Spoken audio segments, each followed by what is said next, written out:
আমার শাশুড়ির হাতে করলা দিয়ে রুই মাছের একটি চচ্চড়ি এত টেস্ট হয় বলে বোঝানো যাবে না। তো আমার কাছে তো তার হাতের রান্না খুবই প্রিয়।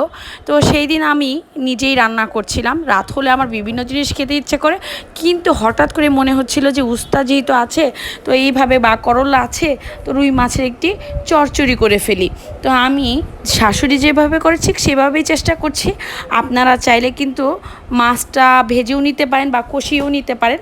আমি কিন্তু একদম হাতে মেখে উঠিয়ে দিচ্ছি, কারণ হাতে মেখে দিলে কি হয়, সময়ও বাঁচে। আর যেহেতু আমার 3টা বাচ্চা, অনেক কষ্ট করতে হয়, যার জন্য আমি কিন্তু আগে হলো পেঁয়াজ, কাঁচামরিচ, লবণ, হলুদ, মরিচ, হ্যাঁ কাঁচামরিচ খুব ভালোভাবে আগে মেখে নিয়েছি যাতে ঝাল ঝাল লাগে। এরপরে দিয়ে দিচ্ছি রুই মাছ 2টো টুকরা। এখন আপনারা বলতে পারেন 2 টুকরা দিয়ে কে কে খাবেন? হ্যাঁ, আমি আর আমার হাজব্যান্ড খাবো।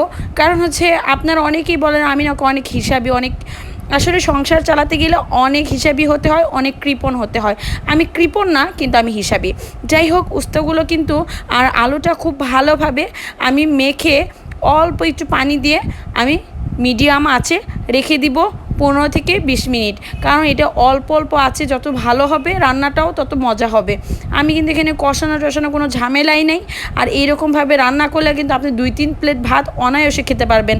আমার কাছে এই মাছটার একটু ঝোলটাই বেশি ভালো লাগে। বিশ্বাস করেন, তেলে তেলে যে একটা ঝোলটা থাকে, ওটাই বেশি মজা হয়। আর কোনো প্রকার কিন্তু তেতো ভাব থাকে না। এটাই এই তরকারির স্পেশালিটি।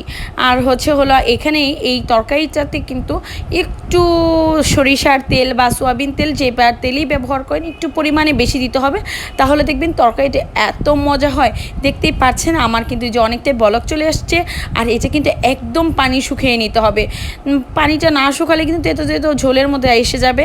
তো আমি কিন্তু একদম শুকিয়ে নিচ্ছি। আর যেহেতু আলু দিয়েছি, অনেকটা ঝোলই কিন্তু শেষের দিকে শুষে নিবে। ঠিক আছে, তো তো দেখতেই পাচ্ছেন। ও হ্যাঁ, আমার ভিডিও আপনাদের কাছে কেমন লাগে অবশ্যই জানাবেন। ভালো লাগলে লাইক, শেয়ার, কমেন্ট করবেন। প্রত্যেকটা কমেন্ট কিন্তু আমার জন্য অনেক অনেক গুরুত্বপূর্ণ। আর নতুন ভাই বোনেরা যারা আছেন, যারা নতুন এখন এসেছেন, তারা কিন্তু অবশ্যই আমার পেজে এসে একটা কমেন্ট করে দিয়ে যাবেন। অবশ্যই আমি আপনাদের ঘরে গিয়ে আপনাদের ভালোবাসা দিয়ে আসবো ইনশাল্লাহ। কারণ আমরা একসাথেই কিন্তু সবাই মিলে এগিয়ে যেতে পারবো। একা একা এগিয়ে যেতে পারে না। কথায় আছে 10-এর লাঠি 1-এর বোঝা। তো যাই হোক, আমরা সবাই একসাথে সামনে এগিয়ে যাব ইনশাল্লাহ।